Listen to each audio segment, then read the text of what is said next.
explore the connecting links between the pernicious deeds of a group of secret society outlaws who are creating a tightly controlled world society with them as bosses and you and I as slaves to their system, popularly known as the New World Order.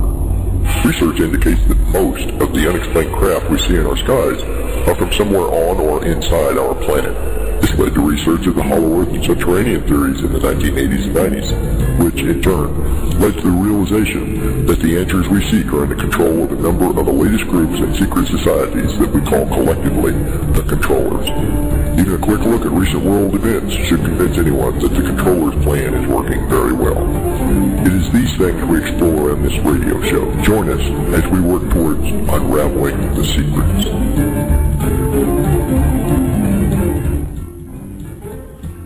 Good evening, America. Good evening around the world. Good evening to ships at sea. Good evening to ships in the heaven. This is Timothy Green Beckley, co-host of Unraveling the Secrets, with Carla Anderson in Jersey City, and engineering and producing down in Miami, Angel Espino, the Jackal. And Howdy. We're here for another evening of paranormal fun, and enlightenment. Carla, how's it going? How you doing? Yeah, I'm doing good tonight. Can't wait. Can't wait for tonight. Any UFO sightings over there at Balance? No, not yet. Not tonight. Been out sky watching? No. Sky's kind of clear tonight, but I haven't been out. It's still a little cold out. Oh, it still is. Maybe a couple weeks. Couple weeks we'll be out and about. We are told that soon the weather will be changing, and the weather pattern will not be coming from the Arctic. It will be coming from the Pacific. And I'm getting my grass skirt out because I have a tiki bar in my apartment. And, daylight savings today, too. Tonight. I'm glad you reminded me. That gives us an extra hour on the air, right? No, it doesn't start till 2. Don't! Doesn't start till 2. Oh, my goodness, yeah. my goodness. Yeah. Well, I know we're going to have an exciting show this evening. And we've had some pretty good shows, darn good shows, I think, to date. And we've got some interesting features coming up. We're going well beyond the normal way that the shows are done. We're trying to do a little bit something different here at Unraveling the Secretos. And in fact, we're going to be putting together a Fort Fest in honor and tribute to the late Charles Fort, who was a collector of all kinds of weird phenomena. And we're going to have a conference call to the UK in a couple of weeks. They will soon be celebrating the 50th anniversary of The Thing, which is celebrating the sightings over the town of Warminster, England, where I actually had a chance to see a UFO, which I did, and even perhaps communicate with an object that was hovering in the sky not far away from us. But how so, Tim? Well, of course, I want to save all the information for the show when we do it. But basically, I was invited over by my friend who was the 8th Earl of Clancarty, a member of the House of Lords, Brinsley Laporte Trench.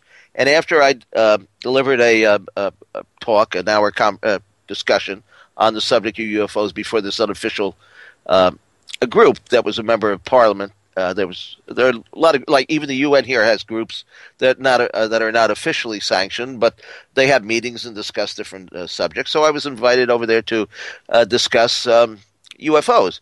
And after that, I hopped on a train and I headed out for Stonehenge, and I went to visit this little town, population about 8,000, not too far from Stonehenge, about maybe 7 or 8 miles, 10 miles from there, where there had been a cluster of UFO sightings. In fact, a whole wave of UFO sightings for over a decade. I mean, people were going out in certain areas just outside of town. One was Cradle Hill, the other one was Star Hill, and they were watching all sorts of objects flashing and hovering in the sky.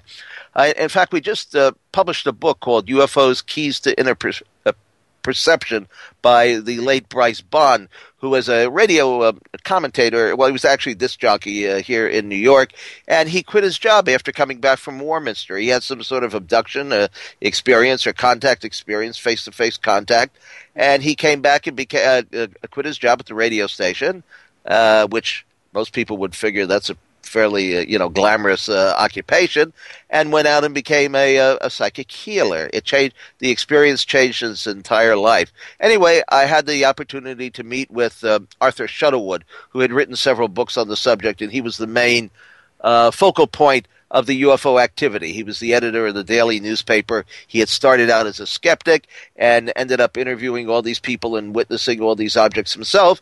And we stood just in Cradle Hill. We looked up into the sky, and he said, there's an object now. There's one of them. And there was this ball of light. That's the best way I could describe it. It was like maybe the size of a street lamp, but it was up in the sky, and there were no street lamps there. We're out in the country. There's no farms. There's no houses nearby. So he says, watch this. Watch what happens. And he goes to the trunk of his car, and he pulls out a flashlight. Well, not really a flashlight, a torchlight, like you would use if your car was disabled on the side of the road. And he starts flashing this at the object in the sky. Ba-bump, ba-bump, ba-bump. And every time he would flash it, the object would kind of swing back and forth, almost as if it were on a string, and as if it were acknowledging our attempt to communicate with it. So maybe I did have the opportunity to signal and receive some sort of communication back. I can't say like other people there who claimed that they had actual telepathic contact. I won't go that far, but something weird was going on in the neighborhood. That's for darn sure. People still go there to try to have a UFO sighting. It's not quite as active any longer. There are still people that have some sightings there, but every year for the last few years, Kevin Goodman organizes a Warminster Summit. And this, I believe, is the 50th anniversary that they're celebrating. And he has people, come and talk about their UFO sightings that they've had there, and other people around England who are dedicated to the subject, discussing various aspects of it. So that's coming up, and in fact, I've posted on Facebook a flyer about his program, and we'll have him on in a couple of weeks. And we're also going to have a Congress of Scientific Ufologists roundtable, where these fellows that I met 50 years ago started an organization which it had a different name in the beginning, National UFO Group or whatever it was, and later the name was changed to the Congress of Scientific Ufologists. So we're going to have a roundtable discussion comparing UFO activity from the 1960s when we all met. We were all teenagers then, and we're still active, believe it or not. I mean, we may be some of the few ufologists in the field who have stayed with this for that long amount of time. Yeah, you've been doing this forever. I have indeed. It started out when I was I had my first sighting when I was 10 years old. Mm-hmm. And then it was two objects in the sky, actually, where they were hovering. One was hovering over my house, and one was over an abandoned factory building across the street. And it remained there. The two objects remained there for about 15 or 20 minutes, and then the one across the street, it seems like somebody has shut the light switch off. It just wasn't there anymore. And the next day there was a little item in the newspaper that other people had witnessed this, but the authorities were saying that it was nothing more unconventional than a weather balloon. And it wasn't. It was something that seemed to be under intelligent control. So I've had 3 sightings so far, and the first one was, I would say, certainly a wake-up call. Yeah. But tonight we're going to get a little bit more down to earth, in a sense. We're going to be talking to 2 individuals who are icons in the field. Paul Dale Roberts, who is an esoteric detective. He has his own paranormal group in California and has been a professional investigator with 900 cases under his belt since 2004. And he's investigated everything from the chupacabra, UFOs, crop circles, ghosts, poltergeists, demons, and a heck of a lot more. He's been on all the TV, shows, UFO Hunters. In fact, he was on a program, and I want to find out about this, that was about Michael Jackson. I don't know exactly how that ties into the subject, but he's also interested in Bigfoot and has tracked Bigfoot down. And we're going. I think he has a killer moonwalk. That's why. Mm-hmm. And we're going to be discussing the mysteries of Mount Shasta. So is Paul out there now? Do you think? I think he's ready. We can get him on. I want to beam him all right. into Yes, the show. Indeed. Yes, absolutely. All right, give me a second. I'm going to beam Paul into the show. We should really get a sound effect for that. What do you think? Yeah, absolutely. We should. Or we could almost do it ourselves. I love sound effects. What a way to greet a guest. That's what I'm saying.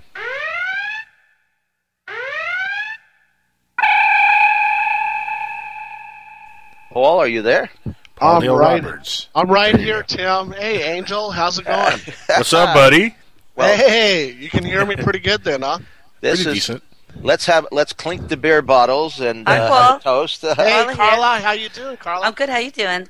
See, Paul, I don't think these folks get how close of friends you and I are. Me and Paul go back. We go way back. We have like babies and pacifiers. Nice. And Timothy and I go back too because that's too. Yes, absolutely. I have. I mean, my articles are in his books, and we've been communicating for quite some time. Yeah. Paul, you got interested in this, and how did you get interested in it? Actually, I know you said your investigations actually started around 2004, but how did you actually decide you wanted to be involved in the paranormal? Well, I actually lived in a haunted house on Effie Street in Fresno, and all kinds of terrible things were happening to me. I was thrown into a heater, all kinds of crazy stuff. And at some point in time, I started doubting myself as I got older, and I said, did that really happen, or was that like childhood nightmares? And so I started reading a lot about the paranormal. I got interested in it. My life, just going down that path, becoming an Army investigator with CID, Criminal Investigation Division, military intelligence, and stuff like that, led me down towards the path of being a paranormal investigator. And before I knew it, I was out there investigating ghosts, Bigfoot, UFOs, everything.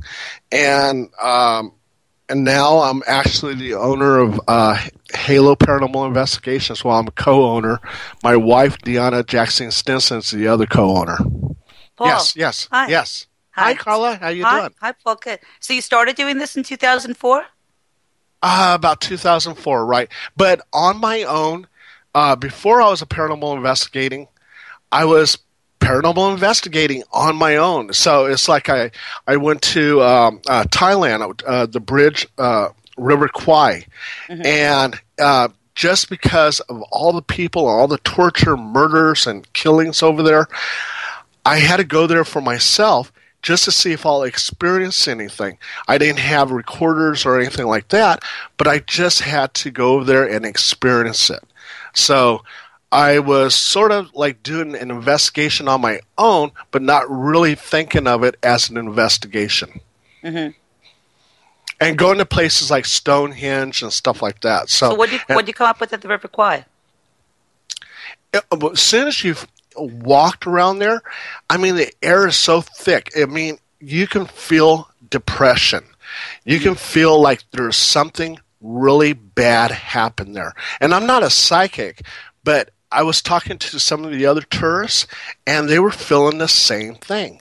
Mm-hmm. So there's just something there. You can just feel it. Mm-hmm. And did that actually happen to you when you were a kid, do you think?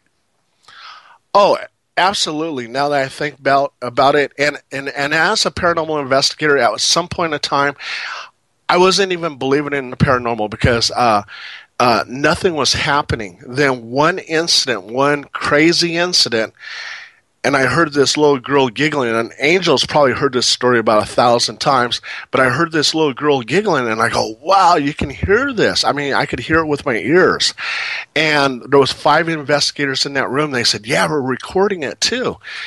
And I said, there she goes again. She's giggling. And I said, she's no more than 3 feet in front of me, sitting on the corner of this bed, but I can't see her, but I can sure hear her. Mm-hmm. Oh my God. And and she giggled again. So I put my face down where I heard the giggle, and I said, hello. And she goes, hello, right back at me. And I go, oh my God, I believe in the afterlife. I believe in the paranormal. This is real stuff. And after that, I was hooked. Did you ever get back to the house where you grew up to see what was going on there? I heard they demolished it. So there's nothing left. And in fact, they got a new home there or something like that. So, but I've been on something like 900 investigations. And like I said, I do UFOs, Bigfoot, Chupacabra, you name it. Ghosts, demons, the whole works. And not only do we investigate, but we also too believe in cleansing the home. So I do a Catholic blessing, and my wife, she does a regular saging. Mm-hmm. Well, now, Paul, when you and I first, I think, came into contact, you were out investigating Bigfoot. Was this around Mount Shasta? Oh, absolutely. Yeah. And we did the wood-on-wood communication because it's known that Bigfoot will communicate by striking wood with wood. So I would do, and there was one time over Mount Shasta, and I hit a tree 3 times with a piece of wood, and at the creek near me, there was a rock that was thrown into the creek 3 times, and there was nobody around. And it was like it was communicating with me by throwing a rock into the creek 3 times. Well, maybe we should start out. There are probably a lot of people, especially on the East Coast, who are not at all familiar with the mysteries surrounding Mount Shasta. Now, Mount Shasta, of course, the legends about this fabulous monument to nature, I guess you would call it. The legends go back to the tales of the Indians. And in fact, we had a fellow here who, one of my best friends, Blue Ocean, who was a Native American, who was actually raised on Mount Shasta. Believe it or not, even though the Census Bureau claims that there are no Indians on Mount Shasta and no Native Americans there, he knows where he was born. In fact, I was here in the office one day while he was trying to call the town of Weed, which would be the closest town to Mount Shasta, trying to get his birth certificate because he was having some problems with the Social Security and all of that. But he told me that he had quite a number of experiences growing up there on Mount Shasta. In fact, there was a group of little people that used to congregate and throw rocks at some of the locals, and they heard weird. Heard weird, noises and sounds at nights of all kinds of animals and things, and possibly Bigfoot. He thought, but Mount Shasta is also said to be the capital of the subterranean world of Telos. There's legends about this mysterious man, Count Saint Germain, who walks the area. He's supposedly the man who lives forever. So it is a place where many people go to have mystical experiences. Can you add anything to that? Oh, Tim, that mountain has so many stories. One of the stories is back in the 1920s. This farmer was actually visited by these little people who had bags of gold, and they wanted to buy a cow. And this farmer swears up and down this actually happened. And there's reports of little people seen. But also, too, there's reports that, the last Lemurians live in the caverns there. And there's been reports by various people who claim that they've seen tall men in white robes with a eye in their on their forehead.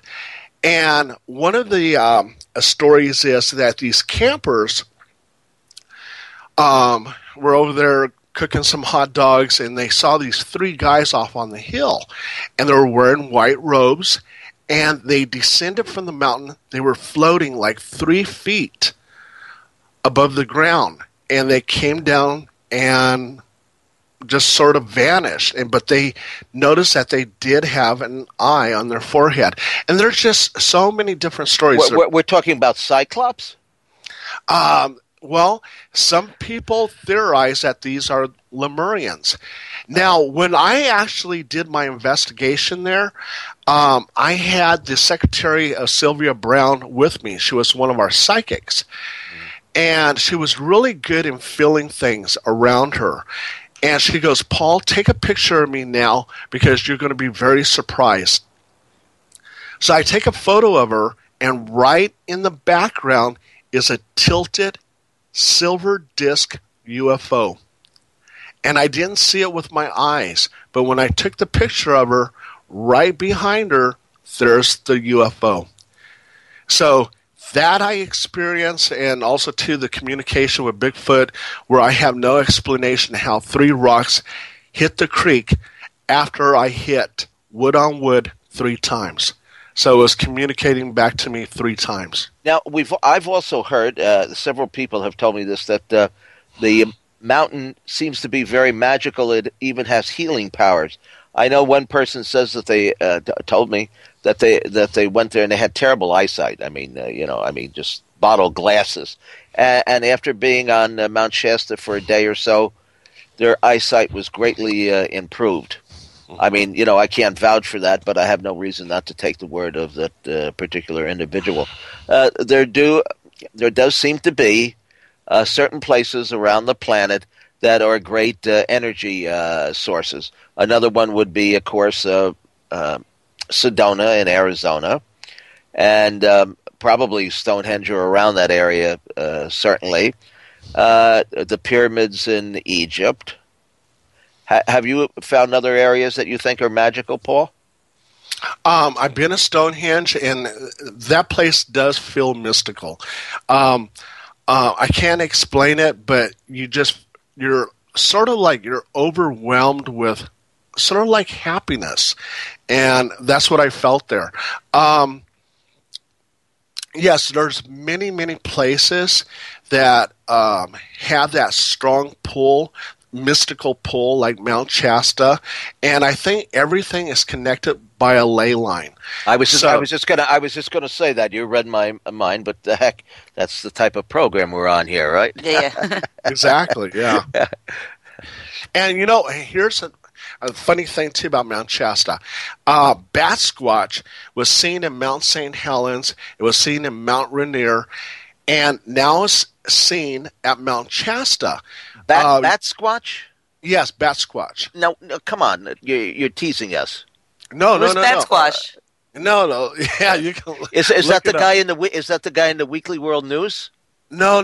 It's a creature that looks like a bat. And I've talked to Angel about this before, and has bat wings and the whole. It's sort of like Mothman. Yeah. Yes. And what's kind of funny is that Mount Rainier, Mount St. Helens, and Mount Shasta are all the same mountain range, the Cascades. So it seems like there's some kind of connection for the Bat Squatch to go from Mount Rainier, Mount St. Helens, and now Mount Shasta. Why is it a Bat Squash instead of a Mothman? Because what did that name? They're playing around with the word Sasquatch. Yeah. And they call it Bat Squatch because it looks like a bat and it has bat wings. Mm-hmm. And it also, too, looks like a Sasquatch. It's very hairy. Mm-hmm. I tell you, if I saw one of those coming at me, I think I'd really be. How about you, Angel? I'm at a breath easy, but boy, I would click my heels and take off on that one. Yeah. Slide down the side of the mountain. And now, how tall is Mount Shasta? Oh, I really don't know. I couldn't give you the correct answer to that. I'll have to Wikipedia on that one. Yeah, okay. Yeah. But I mean, it is. It's a people climb. It's a big mountain. It's a very big mountain, and it's very. And Timothy, you've been there, right? No, I haven't. Just because I published a couple of books on the subject. No, I've never been there actually. I know. I haven't either. So really? how do you get there? Okay. You take I-5 north, and you go through Redding. When you hit Redding, you're going to see it. I mean, that's how big of a mountain it is. Yeah. And there's always snow on top. And there's these lenticular clouds that's always surrounding it. And some people say that some of them are natural, but some of them are not natural. And that somehow these UFOs put out a mist, a cloudy mist around their ships. And they hover over Mount Shasta. And this one lady said, that looks like a UFO that's surrounded by clouds. And she used her binoculars. She kept on looking at it and looking at it and looking at it. And before she knew it, she saw silver metal within those clouds. She knew there was a UFO hidden inside those clouds. Well, the clouds do look like UFOs. In fact, I'm pretty sure that that's where Steven Spielberg must have got the the idea for the UFOs in Close Encounters that were hidden in the clouds. It is pretty common. I mean, people say, "Oh, that's just the cloud," but inside that cloud is God knows what. I mean, where they're coming from or whatever. Now, do you think, Paul, that there really is a base inside of Mount Shasta? Well, some people who go into the caverns have claimed up and down that they heard running machinery. And there's no explanation for it. UFOs are seen coming in and out. Also, too, American fighter jets have actually been seen going into the mountain and coming out of the mountain. So there could be a secret military base there, a secret UFO base, maybe a combination of both. So that's really interesting. And also, too, there have been witnesses who have seen UFOs, and after they saw the UFOs, they saw Bigfoot. So it seems like Bigfoot is associated with UFO activity. Also, too, this one witness claims that he saw a Bigfoot working with a reptilian, a Nordic, and a gray. And there was a UFO there. The Bigfoot was working alongside all three. Well, I don't know. I try to keep my that's pretty wild. I mean, I know some people would believe that. I'd have to have some sort of evidence. I want to see some pictures of that. That's a multitude of races there. I mean, when Travis had his experience, I mean, he saw humanoid, humans, and he saw the Greys on the ship. So there is that history to this. I mean, there have been other sightings where you have mixed species, but to have Bigfoot also connected, that's a little bit weird. And we've got to throw in the dinosaur that Carla is holding in her Facebook picture. Yes. That's from another planet, all right. Yes. In the book that Paul, you and I worked on, Mount Shasta, a Dweller on Two Planets. Now, that book was actually channeled back, I think, around 1890 or so. It was first published in 1905, and we brought out a slightly modified edition with the language kind of, what would you say, modernized, so it'd be easier to read. But in that book, there are actual artwork, actual drawings made by the channeler that show objects, cigar-shaped objects that look remarkably similar to the photographs that George Adamski, the contactee George Adamski, took many years later in the state of California as well. And these objects are said to be able to actually submerge under bodies of water. And these things look exactly like the photographs of UFOs that are taken today. So something strange is definitely going on in the neighborhood of Mount Shasta. Now, did you have a sighting? You said that you heard some kind of knocking on wood there, but did any of your team actually have a physical sighting of a Bigfoot or any of these other creatures? No, we did a UFO observation at night, and about 3 investigators claim up and down that they did see UFO activity, where they saw objects moving at like hyperspeed from point A to point B and then zap out. I didn't see that, but 3 investigators claim they did. So, the only thing... Well, now, in one of the articles that I think we printed, I'm not sure if it's in that book or not, I think there were some photographs even that were taken. I don't know if they were your team members or people that you were working with or observers that gave you the pictures later on. Mm-hmm. Yes, oh boy, that's an old article too. Yeah. Hey, well, yeah. I got, it's funny. I can't find my keys and I don't remember my phone number, but I can tell you letters that were written to me 50 years ago and where they are in my file cabinet. That's why I'm the world's greatest ufologist. Yes, indeed, Mr. UFO. Outside of Nick Redfern, I'm sure, because we're going to have him on a little while. Yeah. With 900 investigations, everything becomes a gray area. But the one photo that stands out in my mind from Mount Shasta is where I'm taking a picture of the psychic, and right behind her is a tilted silver disc UFO in broad daylight. Yeah, so that one sticks out in my mind. And there are certain things that in my investigations that will stick out. Other things fade away. Mm. Yeah. Now, how about okay? So you've investigated UFOs, Bigfoot. How about the Men in Black? You ever had a confrontation with them? I had a situation where I did an interview with a guy who claimed he was a former Men in Black. In fact, that interview is still on the internet. It caused a uproar. In fact, I had almost every ufologist calling me on the telephone about it. Mm-hmm.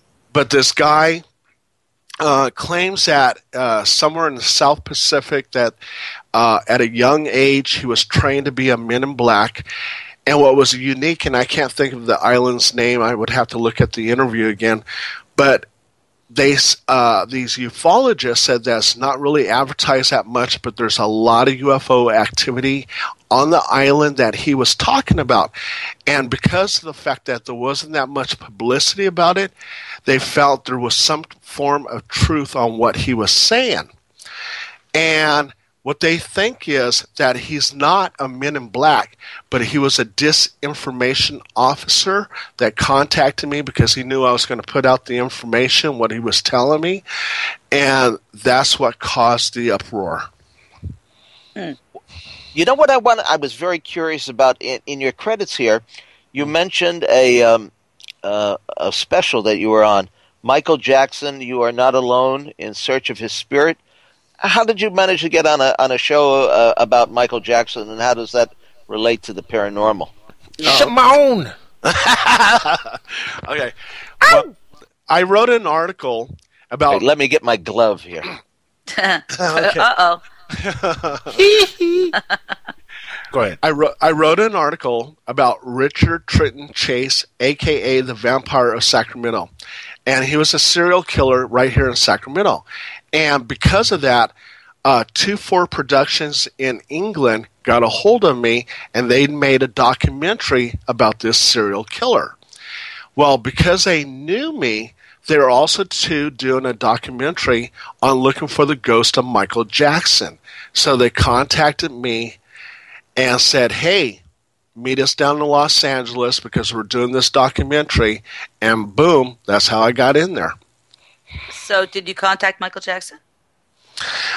We got an EVP, and I don't think it's Michael Jackson, but I think it's a ghost imitating Michael Jackson. Because we go, wow. We go, Michael, are you here? And it's like a little child's voice says, Michael. And yeah, exactly. And okay, I won't go near that one. Even in the afterlife, he has impersonators. That's amazing. Yeah, it is. And and we had 6 cameras, okay, that were filming us. And I do quick and dirty EVPs. That means quick and dirty. What I do is I'll say something simple. Are you here? Talk to me. And I pause, give it time to talk. and then play it back. Is it quick and dirty? So I'm over here, Michael, if you're here. And also, too, now, check this out. We actually had a piece of his scalp, and we had some of his hair. And a janitor found a piece of his scalp? Yes. Is that one of the pieces that was burned out? Yeah, how'd you get that? Remember 1984, the Pepsi commercial, his hair caught on fire? Uh-huh. Yeah. Okay, here he was dancing on stage. His hair catches on fire. We're at the same theater where they filmed that. It was called the Shrine Auditorium. And this janitor found it, went on eBay, sold his scalp and hair for $10,000. So this guy who bought it for $10,000 brought the scalp, brought the hair, and Bobby Marchesko, who's a channeler, channeled Michael Jackson. Says, okay, I'm channeling him. I have the scalp. I have the hair here. Paul, do your thing. So I'm doing these quick and dirties. I got 6 cameras on me. And I said, Michael, are you here? Talk to me. And I play it back in front of the 6 cameras, and I get, Michael. It does sound like it. Oh, my God. No, that's me doing that. That was him doing Michael. You know how you can tell when it's a Michael Jackson, like an authentic EVP from Michael Jackson? How? When you hear, ooh, Shimon! Ooh. That's the only real Michael Jackson EVP. Shimon. What does Shimon even mean? I don't know. I don't know, but you do it pretty good too. So. You do that good, yeah. Yeah. But look, that's how great Michael was. He can make up words, and it would be like, oh, that's a hit song. Shimon! Well, now, you don't know what it means, but it's great. Paul, you mentioned in your bio here that you've also investigated the poltergeists and demons. Well, now, do you think that Michael Jackson, I mean, the voice that's coming through, supposedly demons have the ability to mimic people. I mean, people that have passed over that might have been loved ones, friends, and so forth. Do you think that demons, first of all, do exist, and second of all, do they have that capability? Oh, to imitate Michael Jackson. Oh, yeah, absolutely. I do not believe that was Michael Jackson, okay? I think it was something, an entity, could be a demon, it could be a ghost, a mischievous ghost, saying Michael. So, yeah, I definitely don't believe it's Michael, and it could be a demon. Smart play there, Paul Dare Roberts, because the Michael Jackson fans would have eaten you alive if you actually would have said, that was Michael Jackson. They're rabid, man. I still can't believe you have a scalp. That's bananas. That's the part that's, yeah.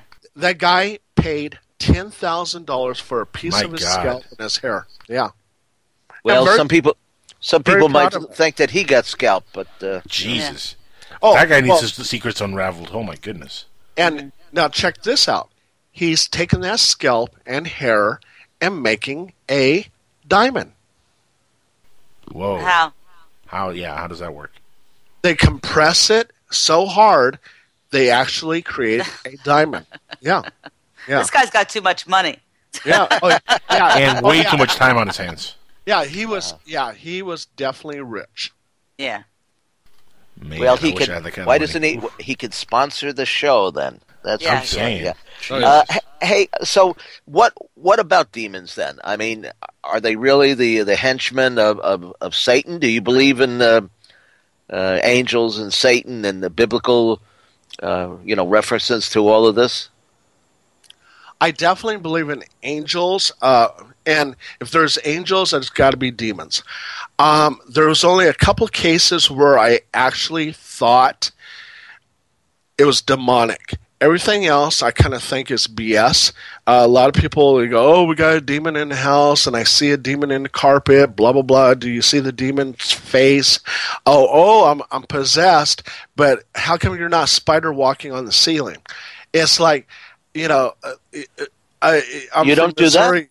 Carla and I do that all the time. I've done that twice this week, actually. Yeah. I'm a big fan. So what do you think the difference is with the UFOs and the angels and the demons? There's really not much because they're all extraterrestrial. If you look at it, demons, if they were fallen angels, angels are from the heavens. Heavens, that means they're not terrestrial, that they are extraterrestrial. And also, too, I believe that entities there's entities out there that have matter bodies. There's entities out there that have matter bodies that can transform into energy bodies. And I think there's entities, extraterrestrials out there who have pure energy bodies. And that's why you hear a lot of stories, your UFO abductions, where the aliens, the grays, are going through the wall. And when they abduct somebody, they bring the abductee through the wall. And they don't know how it happens, but they're going right through the wall. Why? Because they're going from matter to energy, and they're going right through the wall. So do you think that the aliens are? So you think there's aliens, angels, and demons, or do you think that the aliens could be demonic? Because it's been coming up lately in the show, so I'm just wondering what your take is on it. What do you think they're angels? Well, do you think that they're either? Well, the Anunnaki supposedly looked like us, and it seems like the ancient people confused them for angels. They saw them flying around and everything else. They considered some of them as angels, and then some of the Anunnaki were mating with human females, and so it could be all originating from the Anunnaki, that people confuse them or call them angels, and maybe they are angels. Who knows? And some of them go against Enki, which is the half brother to Enlil. And I read some of this. I read some of this. I find that really interesting. But and Tim, you don't believe in that, do you? Though, Tim? I'm not. I don't know. The thing with the Anunnaki, I'm kind of skeptical about, because why wasn't anybody researching this or talking about this until Zecharia Sitchin came along? Yep. I mean, it's just like, hey, somebody says something and they jump on the bandwagon, and all of a sudden everybody's got information and stories. I mean, suppose Zecharia Sitchin is wrong, and then so all these stories are just for naught. I don't know. Who knows? I mean, actually, he was a biblical archaeologist. We could do a whole program. We could do a whole program on this. He was not actually. Check out sitchiniswrong.com. He could never provide any proof that he was a scholar in any language. He was taken to task, and he was dared to debate by a gentleman who he would not dare to confront. Yeah. Now, the one time that I saw him, he came to our New York Fortean Society meeting to give a talk, and when anybody would ask him a question in the audience, he would say, "It's in the book." He wouldn't. He wouldn't directly answer anything. I don't know. I'm skeptical about it. By the way, Dr. Michael Heiser is the person I'm talking about, and you really should look into what he put together. He was on Coast to Coast, and he openly challenged Zecharia Sitchin to debate him, and Zecharia Sitchin turned him down. He never. Yet Sitchin wrote how many? He's written he wrote a dozen books on this, which seems to be kind of, why waste your life on something that you either don't believe in or you have no evidence of. Anyway, there's money to be made in that, my friend. Money to be made. Well, come on, book authors I don't think make it's a smart all answer that by much. the book too. I mean, it makes you'd by be the surprised. Book. You'd be surprised how much money he makes going on little tours. When he was in. Oh, come on, he lectured for $35 here. That's the idea that people. You would be surprised, Angel, because I've been doing this for 50 years. The amount of money. Yeah, but you didn't have the whole Anunnaki thing behind you. Well, that's true. That's a major. That's a major. It's giant. It's giant. It's gigantic. Okay. Anyway, he made a lot. He wrote a lot of books, and he made money off his books. Believe me. Time is rolling along. And anyway, Paul, could you just tell us what are you working on now? What's your current investigation, and how do people find out about what you're doing? Oh, okay. Well, one thing is, all they have to do is Google my name, Paul Dale Roberts, and they will find all my articles, everything. So I'm really easy to find, and a lot of my information is right at www.jasmaonline. We got some cases coming up We're supposed to have one in Santa Rosa. It's supposed to be demonic. The people are freaked out. So we're going to check that out. We're going to go back to Mount Shasta hopefully this summer.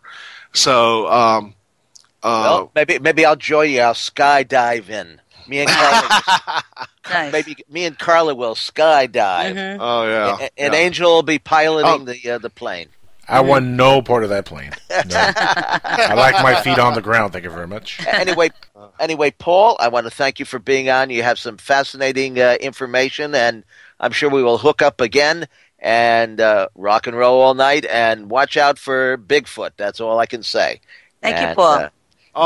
Thank you, Carla, Tim, and Angel. It was really nice talking to everybody. And it's break time.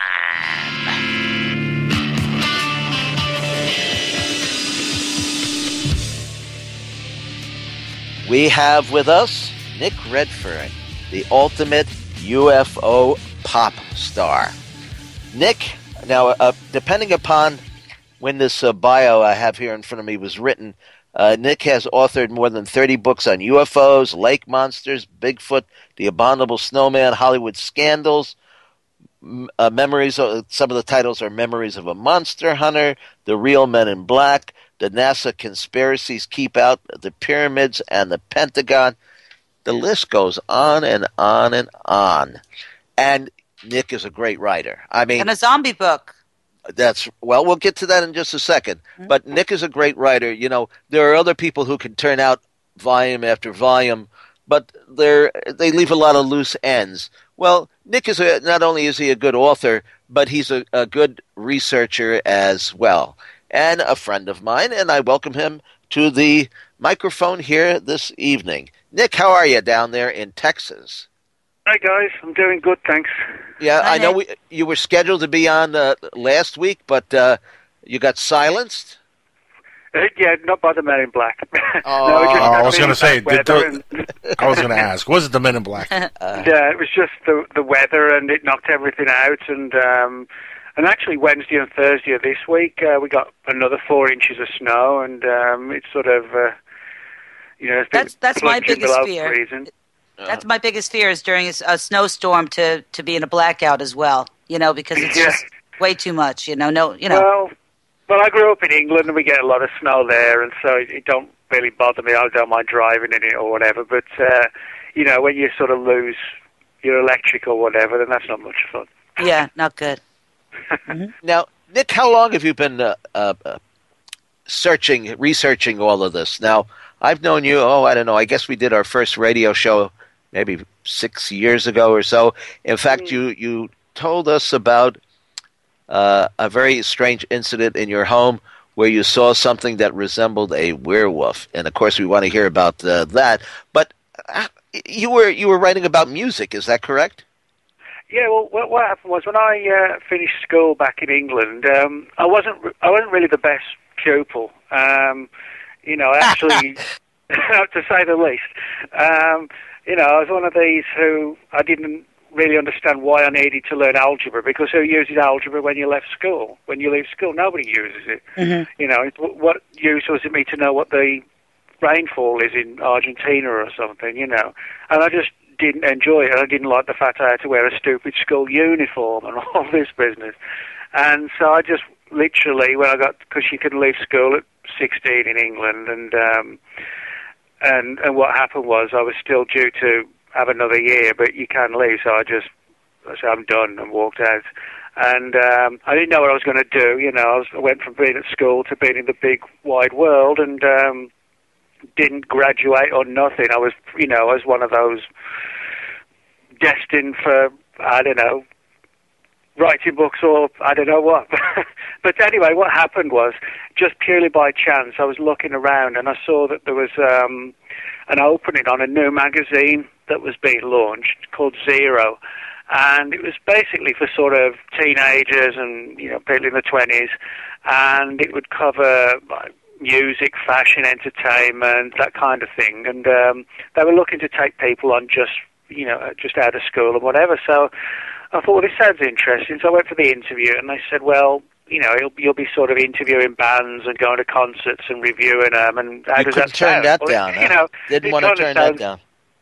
It kind of sounds perfect, And I worked on this magazine for about 2 years, and they sort of taught me all the aspects of writing and editing and proofreading, and how to structure articles and that kind of thing.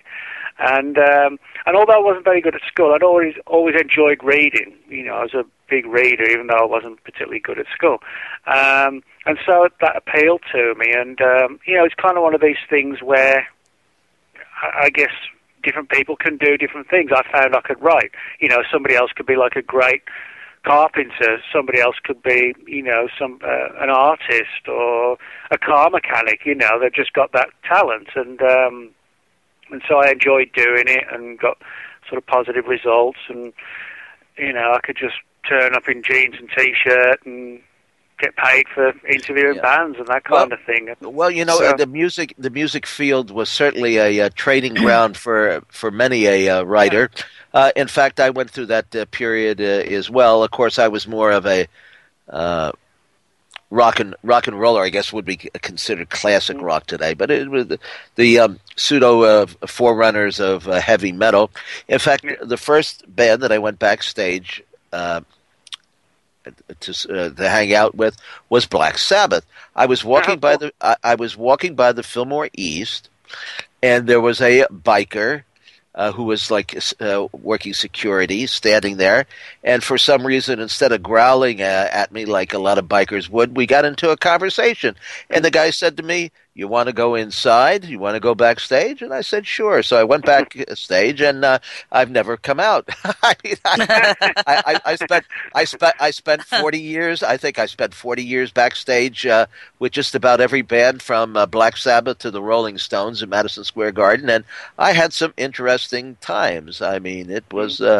I can't say that it was one big party after another, but there certainly were a few parties thrown in, and I met a lot of interesting people, and promoted a few bands that I'm still in contact with on Facebook and all, and it was a heck of an experience.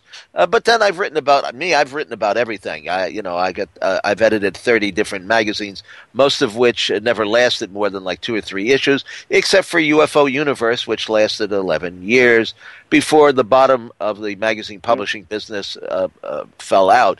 Now, I noticed that there seems to be obviously more magazines published in England to this day than there are here in the United States. I mean, it hardly exists. I don't know why that is, because, I mean, it's not like, the internet is any less present in the UK, but people still like to go out and buy magazines. And it's like in England, there are, about a dozen or so daily national newspapers, that are sold all across the country, whereas, over here you get like the New York Times or the Dallas Morning News. You get national newspapers, and they sell, like the Sun and the Daily Mail, they sell millions of copies every day, and so I don't know why that is. I guess it's just, different trends for different countries, but I mean... Well, it must be something, too, about the way magazines are distributed over there, because here... and I know I've been, involved in many aspects of publishing.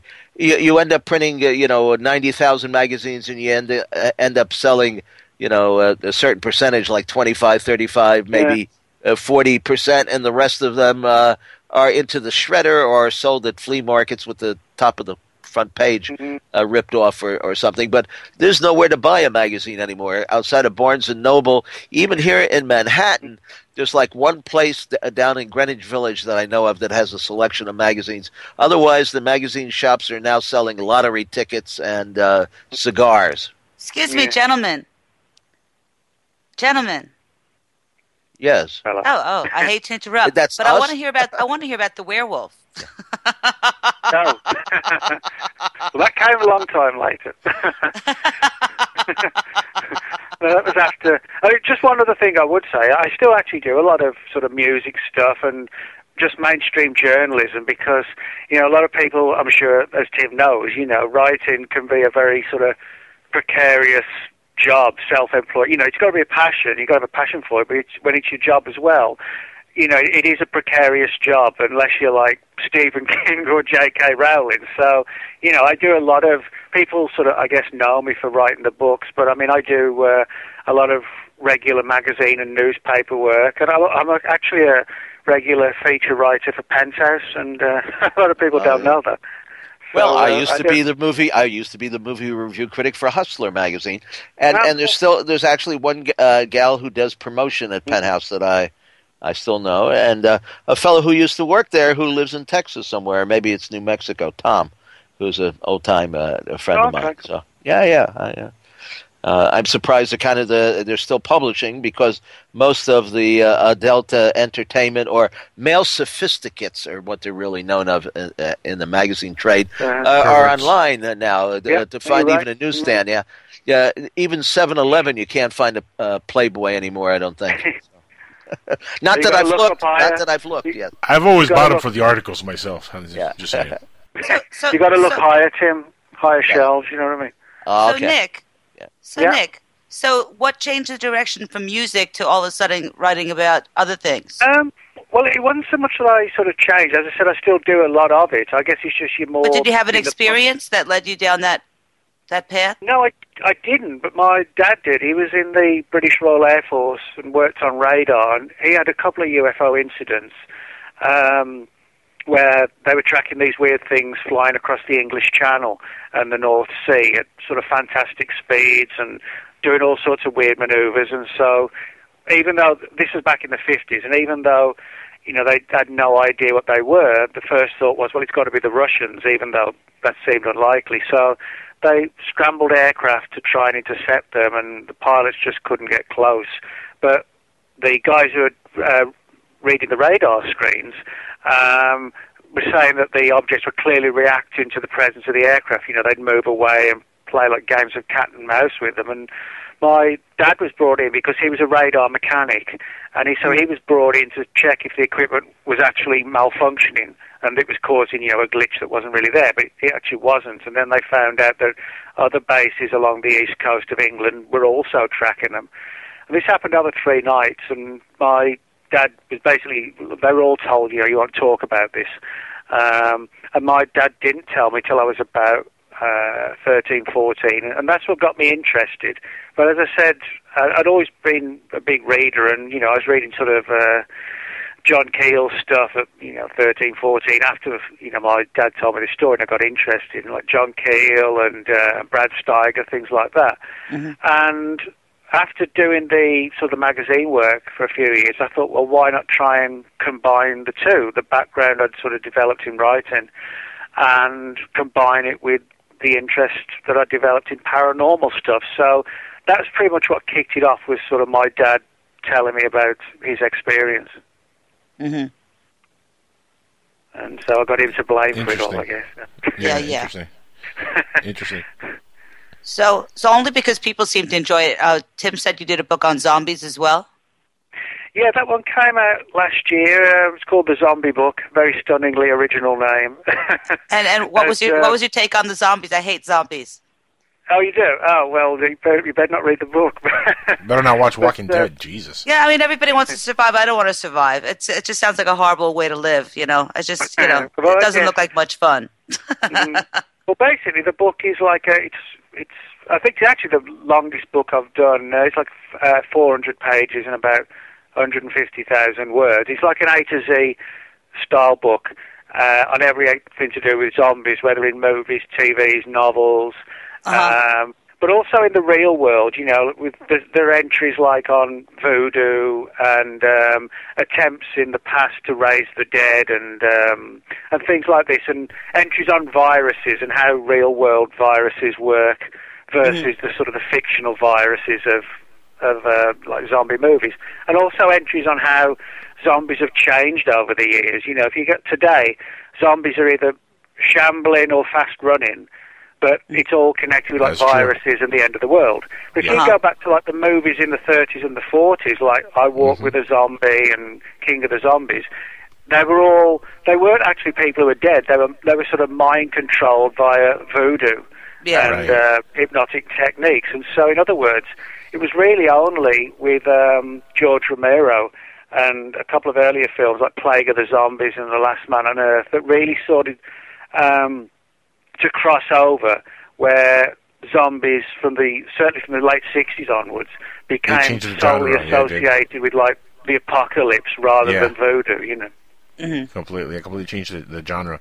Nick, real quick, going back to your father's experience, do you think had he not had that experience that you would still be interested in UFOs or ufology or the paranormal at all? Well, I think, you know, if you're interested, you're going to gravitate to it at some point anyway, so maybe, but I mean, certainly that was one of the things that, if not the sort of defining thing that made me think, wow, you know, not just because it was my own dad, but also because he was, you know, in the military and knew how to read the radar equipment. And so, had he just sat you down? Did he sit you down to tell you about this? Like, did it affect him? Well, actually, what it was, we went to see the Close Encounters of the Third Kind movie when it came out.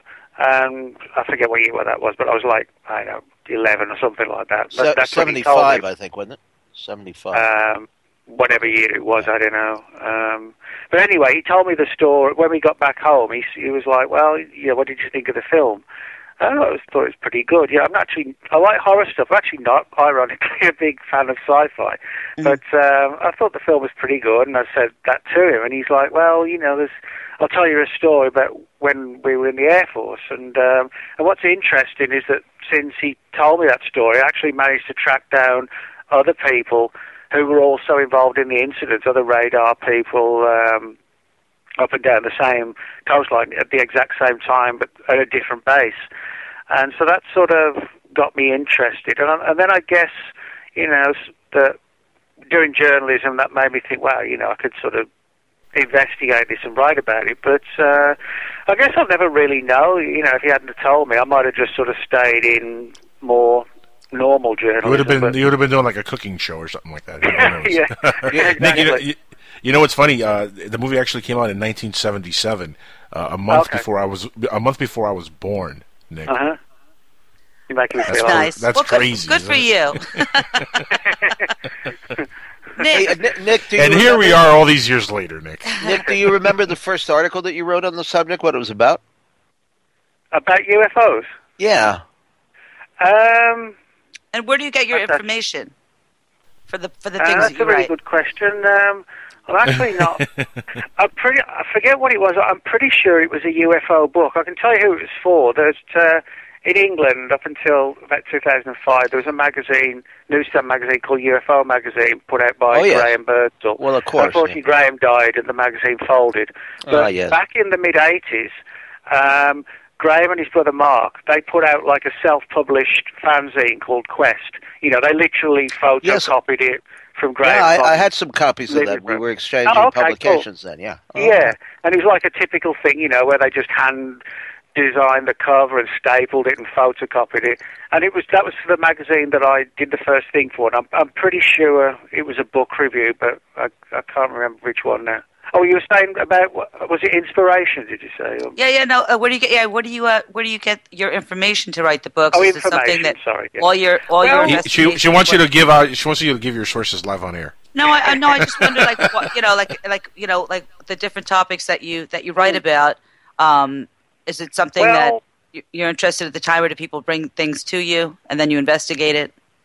Well, yeah, it's actually sort of a combination of things like that, where certainly today when, you know, I've done a lot of books, if you write books, people come to you, they contact you through your blog or Facebook or, they'll send a letter to the publisher, that kind of thing, it'll be forwarded on, that sort of thing. So a lot of the stuff I investigate today is based on leads from people who speak to me, and I'm always happy to chat with people and, sort of and also, too, if you've been in the field for a long time, you know the right person to contact about a particular subject. Just like doing the show. I mean, it's like you want to put together a round table on, Charles Ford or something. Well, you know who to call. If you've been doing this for X number of years, it just kind of comes naturally. Now, some people will hang up on you when you call, but that only happens rarely. Not all that much, right?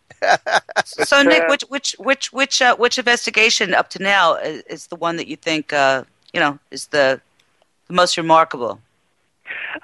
Well, I think one of the things I write about a lot, I've actually got a new book coming out on the subject this year and already done two, is the Men in Black mystery. That's one that sort of really fascinates me because there are different aspects to it. You know, a lot of people today, their views on the Men in Black are sort of influenced by the movies with Tommy Lee Jones and Will Smith.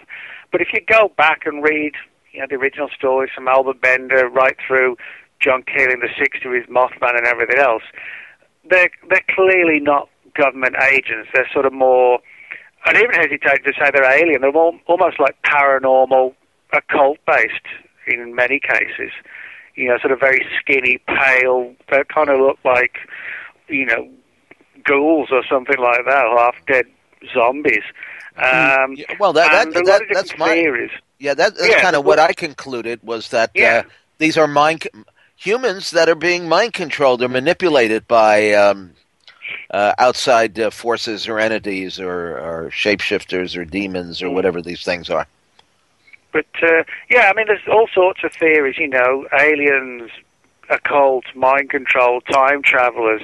And I think because there's so many different theories and, you know, fascinating cases, that's one of the things that sort of really interests me. And I think it's always important to, you know, be enthusiastic about what you're writing about. So, you know, that's one of the things. And often, again, like having done a couple of books on the Men in Black, people contact me with a lot of cases. And but the other thing I used to do, I don't do so much today. I wrote a number of books of the late 90s through the mid-2000s on government files on various subjects, and that used to involve like going to the National Archives in London and in the United States and using the Freedom of Information Act. And so that was another way of doing it, was sort of, you know, using declassified government files, that kind of thing. Is there anything on Men in Black? You know, there actually are a few files on the Men in Black. I mean, it's ironic that, I mean, Tim will know this, it's ironic that, you know, everybody thinks the Men in Black are from the government, but there are actually a couple of Air Force and FBI documents from the 60s where the Air Force are actually saying, you know, we've heard about these reports of the Men in Black. If you see them or you know of anybody who's had a report, get the report quickly so we can track these guys down. You know, so in other words, everybody thinks the Air Force are behind the government, are behind the Men in Black, and then behind the scenes, the Air Force is saying, "Well, who the hell are the Men in Black?" You know? Yeah. Well, in certain cases, they were using apparently fake government identification, and then also to some people construed who some of these investigators were. Like, we used to have NICAP, the National Investigations Committee on Aerial Phenomena, and they would go and talk to a UFO witness, and some of their investigators were a little bit pushy, and they'd flash their, their membership card or something that they paid $15 a year for, and so people thought, well, this is an official representative of the government, and of course, they were not an official representative of any government, to say the least. They were a representative of anything, perhaps Major Donald E. Kehoe, who was the head of the group and a best-selling book author of that particular period. Now, you wrote a book recently with Brad Steiger on zombies. Mm. Well, yeah, that's the A to Z one, and basically what it is, we sort of split it, I did about 75%, Brad did about 25%, and we combined all our stuff. And I sort of did more of the up-to-date zombie stuff, and stuff where zombies appear in novels and movies and TV. But where Brad's stuff really scored, he was extremely sort of well-versed in like the zombie voodoo stuff and, the earlier lore of zombies. Yeah. That sort of really, that was the one part that I wasn't that familiar with, so it was cool that we had Brad on board for that. But people have enjoyed the book because, as I said, it doesn't just talk about like The Walking Dead, but it covers the idea of what death actually is. You've got like clinical death and brain death, and when doctors remove organs, they've got to be brain dead. But what does that mean? So there's like entries on all different aspects of anything to do sort of with zombies and, people like in the 19th century trying to reanimate corpses and that kind of thing. And Now, So, do you we really try to believe keep that? it there. Do zombies? Do you think do they really exist? Well, I mean, certainly. I mean, if you look at, for example, like Ward Davis's book, The Serpent and the Rainbow. Oh yes, I met the author. A long Oh, time okay, ago, cool. yeah. Well, that's a really good book, and it deals with the whole idea of sort of mind controlling people, but using sort of various substances that will affect the human mind and make a person susceptible to control. Now, that, in essence, is the image of the old school zombie, but of course everybody if you ask people today, could zombies actually occur? What they're actually asking is, are the dead going to rise up and attack the living, And if you ask me honestly, no, I don't think they are. I don't think it's possible that people are going to die and then rise up and attack people and eat them. The Walking Dead's cool, and they make it look really realistic, but that's not going to happen. No, that's not the part about the zombies that bothers me even. I mean, it's not even about the fact that they were already dead. It's more about the fact that it's a group of people that have a one-track mind on eating you. You know what I mean? That's really the part. Whether a virus... You should watch Warm Bodies. You know what I mean? Whether they've just gone insane. Crazy people scare me, really. Crazy people scare me. You know what I mean? Although I don't think there's going to be like a zombie apocalypse like in, for example, The Walking Dead or World War Z.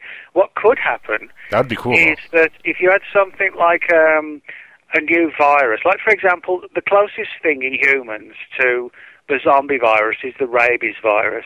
Now, when people get rabies, when they're in the latter stages, I mean, they have to be restrained, not just for their own safety, but for everybody else's safety. They go literally insane, and they become extremely violent and erratic. Now, the rabies virus, ironically, actually can take weeks for it to take effect before the symptoms start to show. You get bitten by a rabid dog, and you think you got over it, but the symptoms start to manifest weeks later. Now, that's obviously the opposite in the movies and the TV shows, where sometimes, they start, like in World War Z, they change after like 10 seconds. But there's no virus that works that quick. But if there was like some sort of mutated form of rabies or something created in a lab where rabies could be sort of more synthesized, you could have something where, and particularly if it was, one theory is that, it could be mixed with the measles virus, which could be airborne. Oh, I hate when people give formulas for mass destruction on the air. You were saying, Nick, I'm taking notes. That would just kill everyone. It's like, okay, thank you. I'm taking notes. Go ahead, continue. Well, I mean, the theory is that, you could take something like the rabies virus, which has to be spread by, bite or by saliva, and combine it with another virus that is airborne. And essentially you could have, unless somebody's, not has immunity, you had the, inoculation, you had the cure, then a lot of people, millions, could potentially be exposed to something, a form of rabies, where they would become extremely violent and erratic. They wouldn't be the dead rising up attacking the living, and it certainly wouldn't give them a sudden appetite to keep eating people. But if you imagine millions of people affected by rabies roaming around, that's actually not far off, something like a zombie apocalypse. Well, now, didn't the government have some scenario or something to do with zombies recently?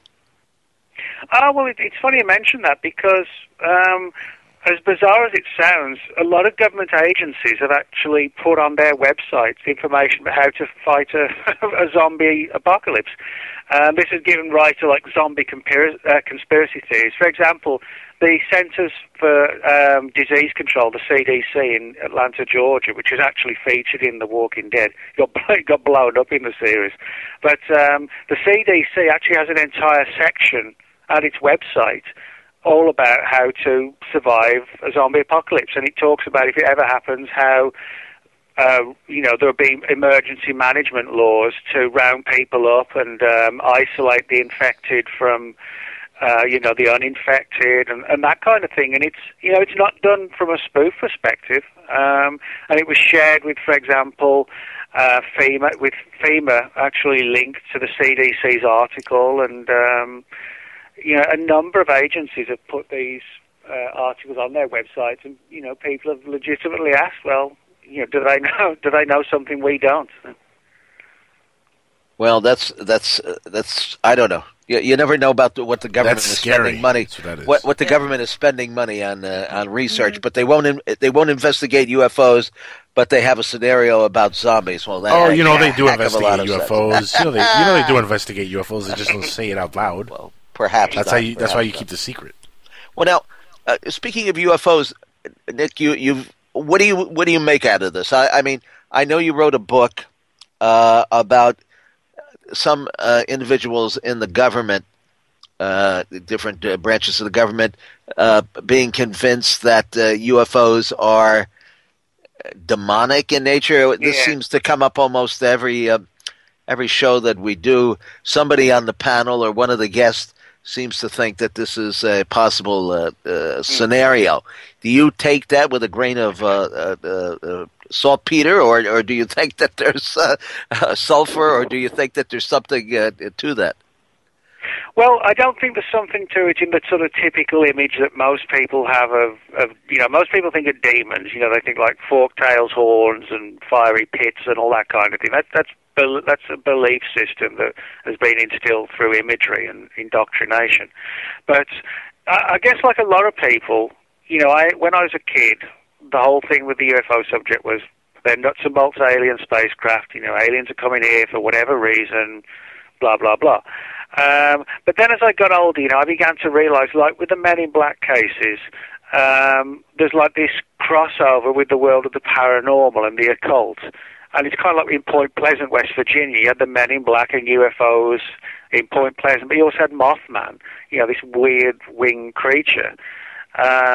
You find a lot of parallels between today's alien abduction stories and things like sleep paralysis, and also, fairy encounters, as strange as it sounds in England in the Middle Ages, where these diminutive fairies would steal children, and they would entrance adults, and, they'd have missing time.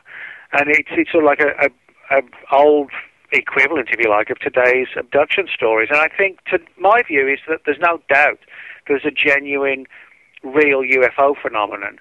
But I guess certainly over the last 15, 20 years, I've become more convinced that it may not be extraterrestrial, but could be more, what in simple terms we would call interdimensional, something that coexists with us and that crosses various aspects of the paranormal in ways we don't understand. It sort of seems to use technology, but it also seems conversant with, like, ancient rituals and the occult and things like that. And you have these crossovers. Like, for example, Jack Parsons, the famous rocket scientist in the 40s, he actually claimed to have, like, opened a doorway or a portal to allow UFOs to come through, but doing it by using ancient rituals.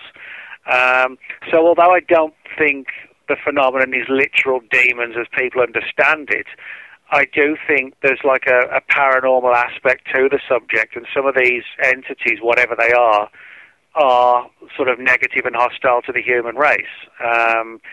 But I don't think they're literally coming from like a fiery hell. I think it could be something like coexists with us, but essentially just doesn't like us and manipulates us. Do you think that it has anything to do with the serpent people? Well, yeah, I mean, I think all this kind of stuff sort of ties in. I mean, as Tim mentioned, I mean, this whole issue of people being mind controlled, like by the Men in Black, or as the Men in Black, I should say. There are Men in Black cases I've got on record where people have been visited by the Men in Black, and then they've experienced violent poltergeist activity in the home. I've got people who've been visited by what are clearly Men in Black, but they've never had a UFO encounter. But the MIB sighting or the MIB visits began when the people started using Ouija boards, just dabbling and playing, and then suddenly the Men in Black turned up. So in other words, you do find examples like this where in different aspects of the UFO phenomenon, you suddenly find it's like the lines are blurred between nuts and bolts UFOs and something else, and I don't pretend to understand how or why, but I mean, as Tim will tell you, as well, that you can find a lot of parallels between the UFO subject and ancient mythology and even, certainly the occult, and sure. And religion, and it keeps going back to this too. Yeah, and I think what it comes down to is that everybody has belief systems. I always try and stay away from belief systems because your mind is sort of colored if you just biased because you believe in it. So I try and just work on evidence, but I think we're all human. We all do have belief systems, and I think what's happened is that the image of like a demon for one person is, like I said, like a fork-tailed thing with horns that lives in hell.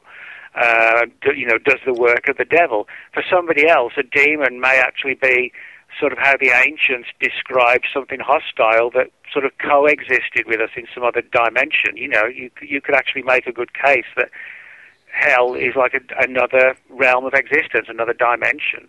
Other people think that things like the jinn, that that rather than being just some sort of folkloric thing, that they could be sort of like an interdimensional entity. And it's kind of like the whole ancient aliens thing. How many cases that sound biblical and religious you could reinterpret from a UFO perspective. And of course the UFO people would say, well, something like Ezekiel's wheel was a UFO, and then a Christian would say, that's blasphemous, of course it's not a UFO, that was a religious event. And so, that's what belief does, and I mean, that's why we have so many why people go to war, because they just argue over each other's belief systems, and before you know it, the guns are coming out or whatever. Yeah. For sure. Now, you did another book a couple of years ago, is Close Encounters of the Fatal Kind. Now, okay, now that would seem like, I guess, airplane pilots, close encounters and things along that line, or? Well, some of them, yeah. I mean, that book actually came out last year, and I've always been sort of interested in these claims and stories of, people who've died under mysterious circumstances in the UFO field. I was quite surprised, that nobody had ever really written a full-length book on all the cases, and there's a lot of them, and of course, you have to be sort of balanced, because at the end of the day, we're all human, and people have car accidents, people have heart attacks in their 20s even sometimes, or somebody else commits suicide. Just because you're a ufologist doesn't mean you die mysteriously. So you have to be careful as to balance out, which cases are evidence of something mysterious. Well, now, what case, what instances would you say are the most? Well, yeah, I mean, what I tried to do with the book was not just go over old ground. I mean, there were certain cases I had to include because they were essential. Like, for example, James Forrestal, the Secretary of Defense, who jumped or was pushed out of the a window at the Bethesda Naval Hospital, and also like Morris Jessup and Thomas Mantell. Nick, I have to correct you on Morris Jessup. There's something that most people don't realize. A week before Morris Jessup committed suicide, and most people think that it was under mysterious circumstances, he actually wrote a letter to Long John Nebel, the original radio talk show host who delved into the paranormal, saying that he was going to take his own life. I know Jim Moseley wrote about it. I mean, it's kind of common knowledge, but most people in the field I wouldn't say they overlook it, but they're just not aware of this.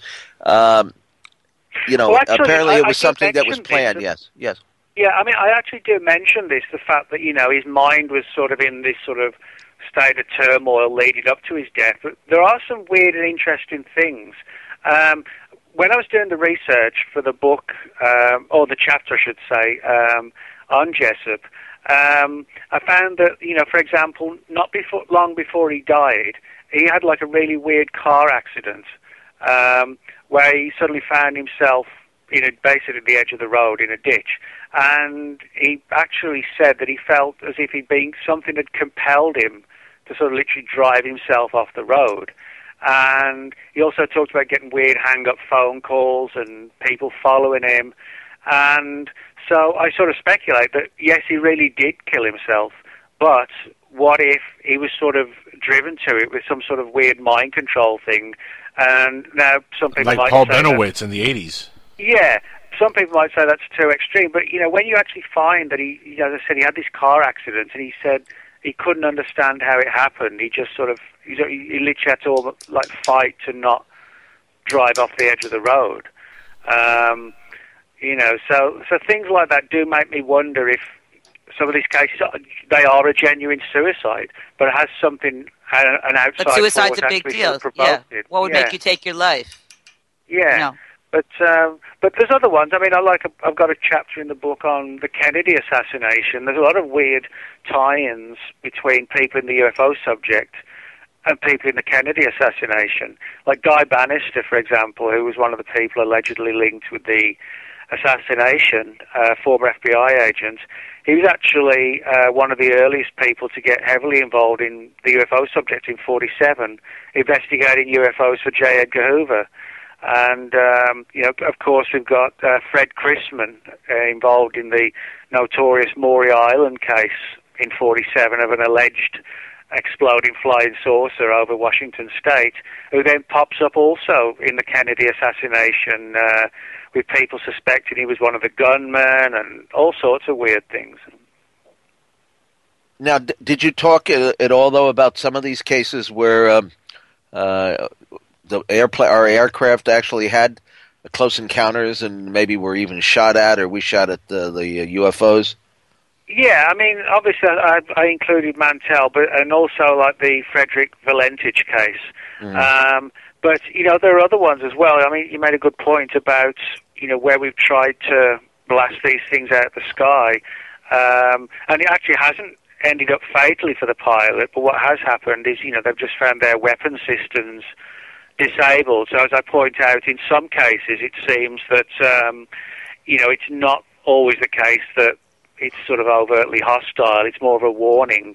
But the book is sort of roughly 50% split between mysterious deaths at the hands of the UFO phenomenon itself, and the rest are sort of at the hands of, we don't really know who, but, where the person's died under mysterious circumstances, or they've had a weird car accident, where it suggests more something like, a Man in Black type situation, or some sort of shadow government or shadow organization being behind it. So do you think that some of these UFOs are hostile? Well, I think they're hostile depending on the circumstances. I mean, it's kind of the same with, deaths in the field of ufology to what we might call like a shadow agency. I mean, most people in ufology don't die mysteriously, but I think there's a substantial number of at least 30 or 40 that actually could fall into that category. Now, 40 or so might not sound a lot out of, all the thousands of people who've been in ufology over the years, but so the trend I think exists is that, obviously most people in ufology don't get taken out under sinister circumstances, and I think it's when they do, I think it's when they've got a little bit too close to something, or what do you somebody's consider worried sinister, they've got too close. Nick? What's that? What do you consider to be the most sinister that you've heard? Well, I mean, one of the most sinister ones, and it's a fascinating one as well, actually occurred in the UK in the 1980s. Now, the backstory is that this is in the early 80s when Ronald Reagan was president. He set up this strategic defense initiative, Star Wars as it became known, to have like this orbiting armada of laser weapons to deter the Russians from launching a sneak nuclear attack. Well, a lot of the research for that was actually contracted out to a British company called Marconi. Now, a lot of stories began to surface also in the 80s about how Reagan started to allude about hostile aliens and how we'd all need to sort of band together to protect ourselves and it would unite the planet. People wondered if he was trying to tell us something. And this coincided with the Star Wars SDI program. People began to suggest that it was actually not designed to just fight off the Russians, but potentially hostile aliens. Well, what happened was that, as I said, a lot of the work was contracted out to this British company, Marconi. Now, between 1982 and 1991, no less than 31 Marconi scientists, computer programmers, and technicians killed themselves or died under very weird circumstances across 9 years, literally 31 of them. Some of them literally sat in the car and set themselves on fire. Others slashed their wrists. Others jumped off bridges. 31 in 9 years? Yes, 31 in 9 years. That's a lot of people. Yeah, and their behaviour, they weren't prior to that being treated for anything strange. Almost like Morris Jessup, where they just, some of them did leave notes, but there was no reason why their behaviour suddenly changed.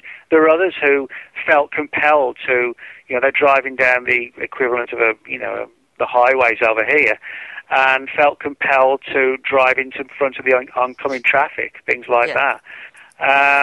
Now, one of the theories is, and it's granted it's a controversial one, well, if Star Wars was designed to fend off extraterrestrials, and part of it was being developed by these Marconi scientists, what if the aliens themselves used some sort of mind control to start to wipe out the scientists one by one?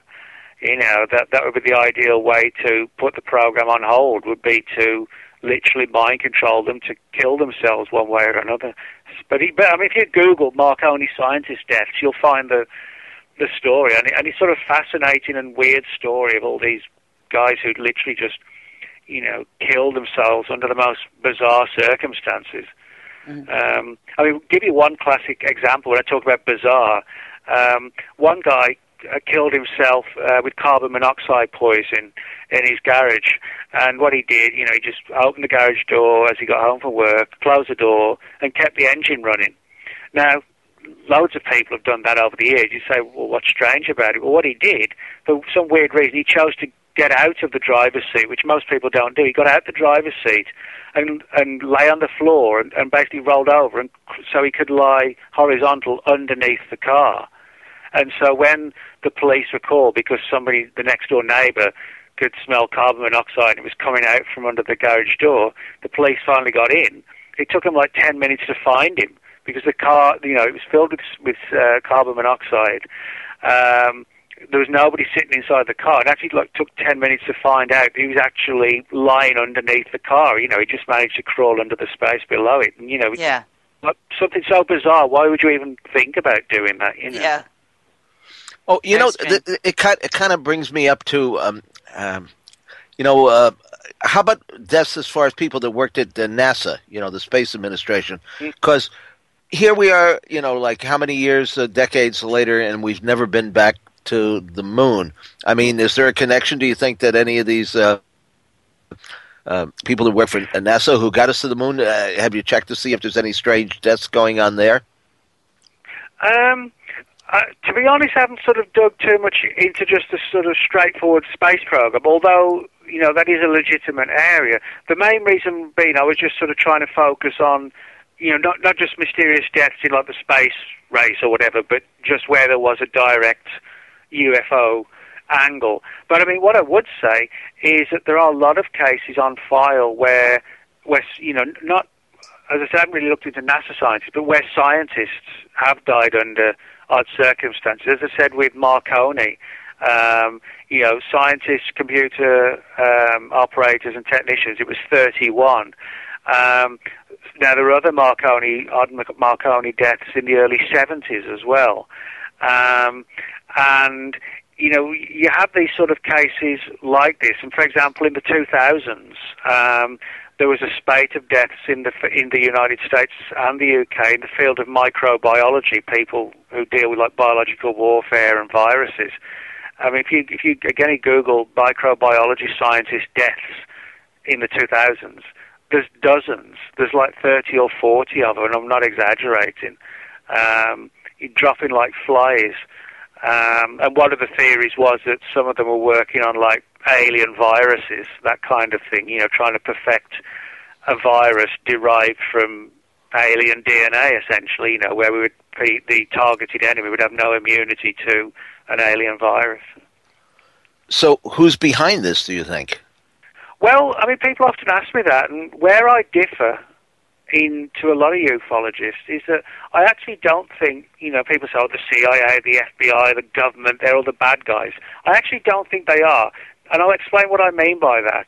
I mean, we all know through the Freedom of Information Act that the CIA, the FBI, and everybody else sort of looked into the UFO subject, but I don't think they were the people who are really sitting on, like, the evidence of what happened at Roswell or whatever. What I think is that the government, the CIA, the FBI, are actually innocent of all this. I don't think the government's the bad guys. What I think is that there's some sort of like a shadow government that operates outside the regular confines of government and law, that isn't even known to or overseen by Congress, that gets its budget through like black budget funding, things like that. And I think they're the people that are orchestrating all this. But I honestly don't believe that the elected government has any more awareness of it than we do. I think it really is something that's so deeply buried. It's like a rogue agency that basically is just running itself with That's no scary oversight. too. Yeah. Well, that's most scary. Yeah. Probably more scary than the reptilians. Yes. Of course, there are some people who think that the reptilians are in league with the Illuminati, the New World Order, and the shadow government. Well, yeah, I mean, these stories are interesting, but I mean, personally, I don't think the British royal family are reptiles. You know. Do you believe in reptiles? Yeah. Well, this is the point I would qualify it by saying that there's enough solid, good reports on file, I think, to suggest there is like a reptilian phenomenon. Particularly in certain alien abduction cases, you get people who said, you know, the event was sort of being overseen by the reptilians. And I actually do think, you know, there are a legitimate number of good quality cases.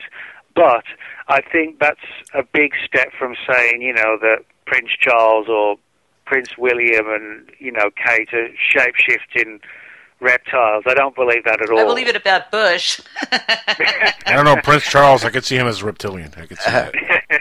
Well, but, you know, that doesn't take away the fact that, you know, there's a reptilian phenomenon. Yeah. Yeah. You know, the reptilians and the serpent race were always associated with the underworld, the inner earth, the shaver mystery. I mean, there have been cases where miners and spelunkers have been deep down inside the earth, and they've encountered some pretty strange beings. In fact, there's an article that I read, and I don't think it's a hoax, that appeared in one of the papers in Los Angeles, maybe around 1950 or so, and it talked about somebody encountering what was an obvious reptilian in the sewer system. Mm. Here we only have crocodiles in the sewer system in New York. We're void of reptilians. Maybe we could swap a couple, but... Well, you know, it's interesting you say that because, I mean, if you look, you know, the dinosaurs died out like 65 million years ago, but studies, which you can find online, you know, people have done studies to try and figure out, you know, if they'd survived or a small pocket of them have survived, what would have happened to them, and they would have adapted, like, you know, and changed as all species do over time. And, you know, it's been suggested they would have become shorter, smaller, you know, more intelligent, and took on like a bipedal stance like us. And, you know, for all you know, intents and purposes, they would be like a reptilian. So I do sometimes wonder if these reptilians, as controversial as it might sound, could actually be something like a surviving relic from the dinosaur era that's sort of coexisted with us, and that for the most part do live underground. And, you know, in that sense, they would be like the original rulers of the planet, you know, the dinosaurs. But today they're sort of relegated to perhaps a secondary level where, in many respects, we may be their superior in terms of number, but in terms of, you know, what's going on in the underworld, they would be the superiors down there. So I do wonder, you know, if there could be literal sort of reptilians, lizard people, but it's like an ancient terrestrial race, you know, that we think could be extraterrestrial. Well, now, there are cases I know, in fact, I'm trying to remember the name of the fellow that I met years ago who came to one of our conferences. No. It was a fellow who actually had gone into, I think, the Amazon in search of real dinosaurs. So I mean, in fact, Harold T. Wilkins, who was a fellow Britisher, wrote several books in the early 1950s. I know we have a book on his research that we compiled, and he talked about cases where dinosaurs were actually still being observed up until a decade or so ago, if not even more recent. And the case down in South America where there seemed to be dinosaurs and humans on the pottery bowls. Yeah, I mean, there's a lot of interesting and weird stories, sort of, where it puts the sort of timelines into sort of dispute. I mean, I think certainly, look, for example, if you look at the coelacanth, this particular fish that was caught off the coast of South Africa I just saw a show on that, the dino fish. Yeah, now that was presumed to have become extinct literally millions and millions of years ago until one was hauled in, as I said, it was either 1935 or 36. Theories have been suggested for the Loch Ness monsters that they're plesiosaurs. I don't know if they are, but that's one viable theory. Then you have stories. Well, they actually found the fish. The show that I just saw recently, they found it in the 1930s, but they actually researched it recently, very, very deep in the ocean. I mean, there's other cases. This doesn't really go all the way back to the dinosaur era, but there are reports up until the 1800s from Canada and Russia of people claiming to have seen mammoths. Now, mammoths supposedly became extinct 10,000 years ago, but it wouldn't surprise me if there were isolated pockets, up to a few hundred years ago, when the Earth was still not as well traveled as it is today. I don't think mammoths are running around now, but it wouldn't have surprised me if there actually were a few that lasted longer than science tells us, and I think it's often our arrogance to think we know everything that's still around, we actually don't, Now, where do all these creatures hide, though? I mean, there seems to be an aspect of even this Bigfoot and all being paranormal in nature, where they're seen one minute and disappear the next. Yeah. Well, yeah. I mean, certainly, there's no way that you could have like a colony of like 20 or 30. Like Brontosaurus or Tyrannosaurus Rex, roaming around Africa and nobody know. These things would probably become scaled down by now, and I think the ones that would probably survive and wouldn't be found would be the ones that live in the water, that don't need to surface that often, that like pretty large, huge prehistoric fish, that kind of thing. There's no way we're going to find, like I said, a Brontosaurus or anything like that. But there are reports, I'm sure you know, Tim, like from down the Texas-Mexico border, where people claim to have seen some things that look like pterodactyls. And you can find stories of pterodactyl-type creatures all throughout the last sort of 100 years of paranormal lore, if you like. But as far as Bigfoot concerned, there's a couple of theories. One is just that it's a North American ape, which... I don't hold to that theory. I've written quite extensively on Bigfoot, and although I think it's real, I think it's far stranger than just a North American equivalent of an African gorilla. It's not. There's some stranger things going on with it as well. These sort of appearances and disappearances and ties with sightings of strange lights in the sky. And, I was just a kid then, but I know Tim will remember back in the 70s, there were huge waves where there would be Bigfoot and UFO sightings all at the same time. Yeah, Pennsylvania, and Ohio. Now, I remember I was investigating a case in the tiny little town of Athens, Ohio. I had to go to Cincinnati on some magazine work, actually. And I had read an article. There was a little article in the newspaper here in New York, just like a couple of paragraphs, that an object had landed in a cornfield behind some farmer's house and had left indentions in the ground and so forth. Well, I figured, since I'm going to be there, let me check out the neighborhood.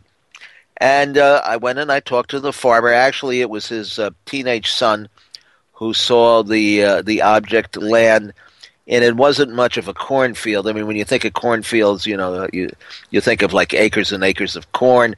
This was like a little corn patch behind his house. You know, I mean, nothing dramatic. And, of course, you couldn't see whether there were anything had landed there because all the corn had been stomped down by people going to see if the corn had been stomped down. Right? So that was that. But, okay, so it was an interesting story. And I decided, well, let me canvass the neighborhood. Let me be a UFO snoop, you know. Now, this was around the time that John Keel started talking about the silent contactees and associating UFOs with some of these other oddities that were taking place. So I went and I actually banged on doors, front doors, back doors, rang buzzers. Now we're talking about a real rural community, so it's not like going to a big apartment complex or something. And believe it or not, most everybody had some sort of experience. One woman said, well, you see down the road there, I saw a cigar-shaped object in the sky. And I said, well, was it around the same time and the same night that this object supposedly landed? She said, oh, no, I've seen it numerous times. I don't know whether it's connected with that or not. And she said, Bigfoot hangs out behind my house. I said, Bigfoot hangs out behind your house? Why would he do that? Well, she said, I'm not quite sure, but maybe he's drinking the water that's dripping from the air conditioning. Well, I said, well, how do you know that he's hanging out behind your house? She said, well, we've seen the muddied tracks or his, footprints underneath the air conditioner where the water drips. And we've heard some banging around out there at night, but nobody, we're not armed and nobody wants to go out and find out what this, what's going on. So here was somebody, who had it, and there were several other people in the same little town who had similar experiences. And one woman even told me that her oil burner or electric heater was communicating with her, rapping and tapping and hissing and popping or whatever a water heater does. And she was quite serious about this. She said, I can't invite you in. I can't talk to you about this, really. But an hour later, I was still standing behind the screen door on the back porch as she continued to do.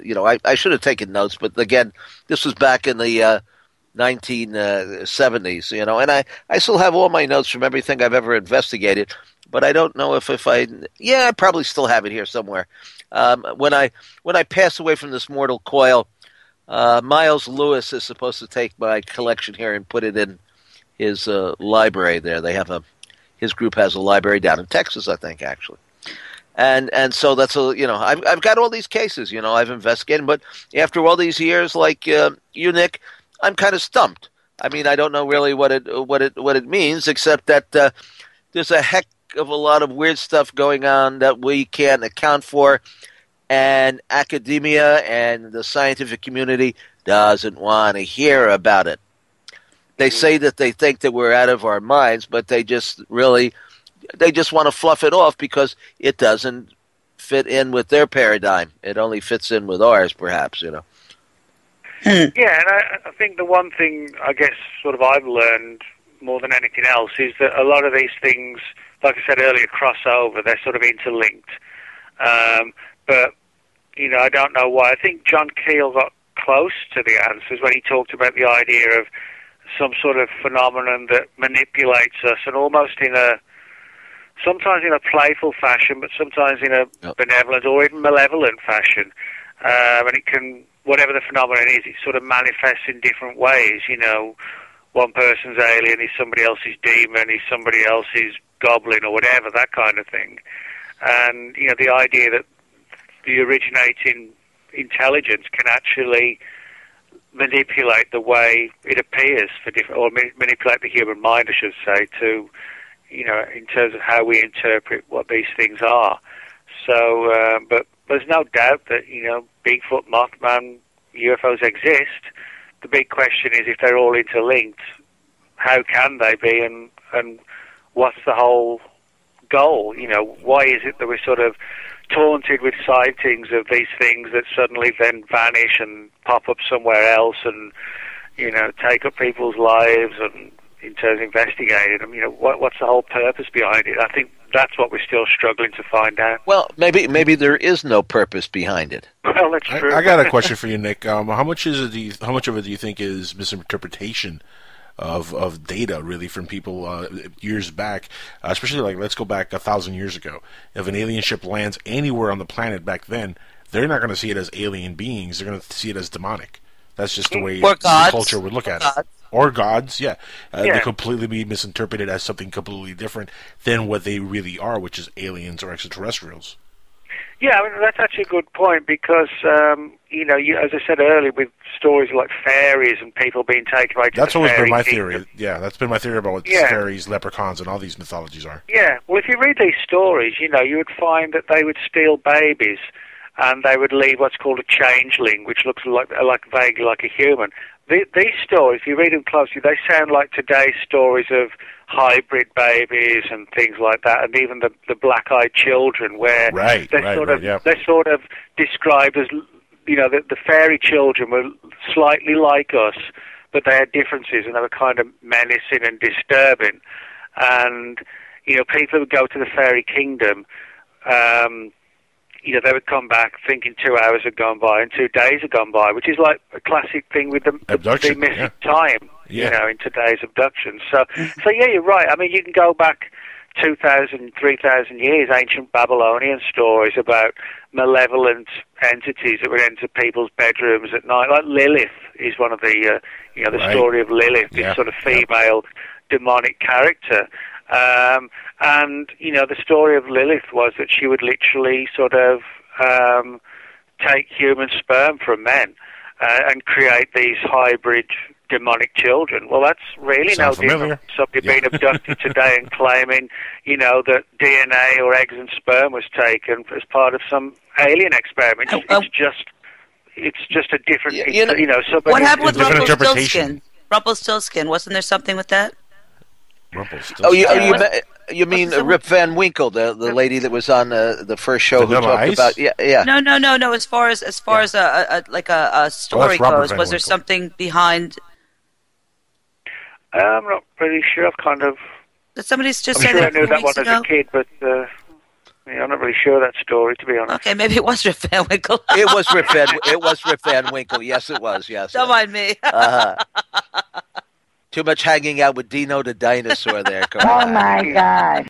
But yeah, I do think, you know, that like one person's Lilith is somebody else's God, is somebody else's angel, is somebody else's demon, is somebody else's space brother or alien grey or whatever, you know. I think it's...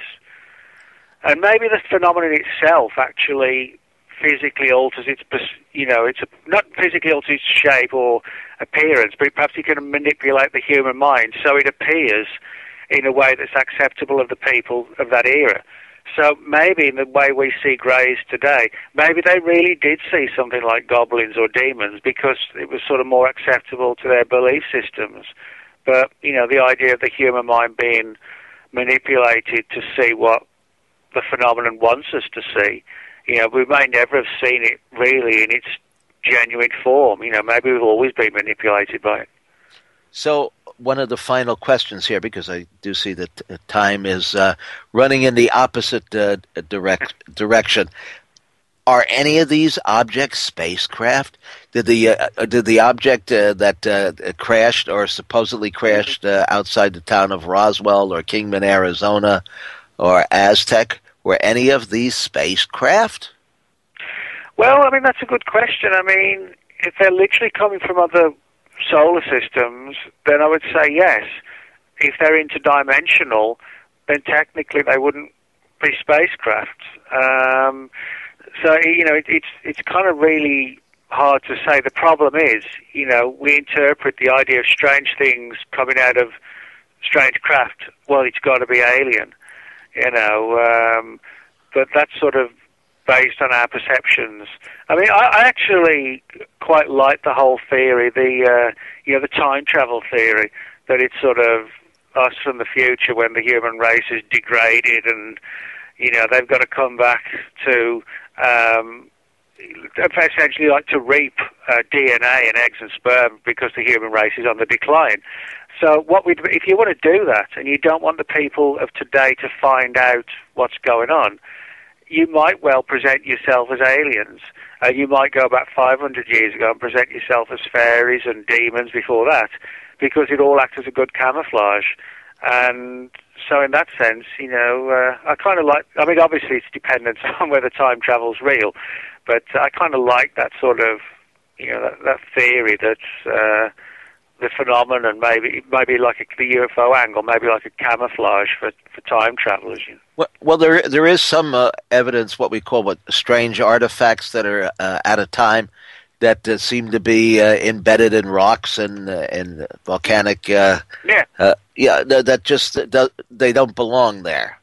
But that's not the same as saying that the people travel back and forth in time. And we've got the Kecksburg UFO. Now that's a strange case too. But we could go on and on and on, Nick, with talking to you, because you have a wealth of information. And how many books have you actually written? I've done about 32 now, and I've got a few more out this year. I've got one on the I've got one on called the Bigfoot book, which is like the zombie book. It's like an A to Z type thing. And then I've got one called Chupacabra Road Trip, which is basically about all the expeditions I've been on looking for the Chupacabra in Mexico, the US, Puerto Rico, over the last 10 years, and that'll be out in September. Mm. And do you think that we'll ever have an answer to any of this? I mean, well, it's difficult to say. I mean, you look at all the research, not to be pessimistic, but you look at all the researchers who've come before us, and to what extent have they solved it? I think it's solvable, but it's almost like the phenomenon's so elusive as well that it's always one step ahead of us and manipulating us. And I said the big question is why. I mean, that's what I don't get. I think we can all agree that Barack Obama is not going to go on the 6 o'clock news and tell us that there are aliens here and disclose the full truth, like some of these disclosure people say is going to happen. It isn't happening. The best that Barack Obama could say is buy one of those books by Nick Redfern and Tim Beckley and decide for yourself. They're probably privy to the same information. I mean, I'm sure they have radar cases and close encounters and stuff too, but they're privy to the same overall information that we are. And if you pointed out in some of your literature, there are some people in the government who believe that UFOs are real, and some people who don't give a hoot about it, and think it's a waste of time. And then people like maybe.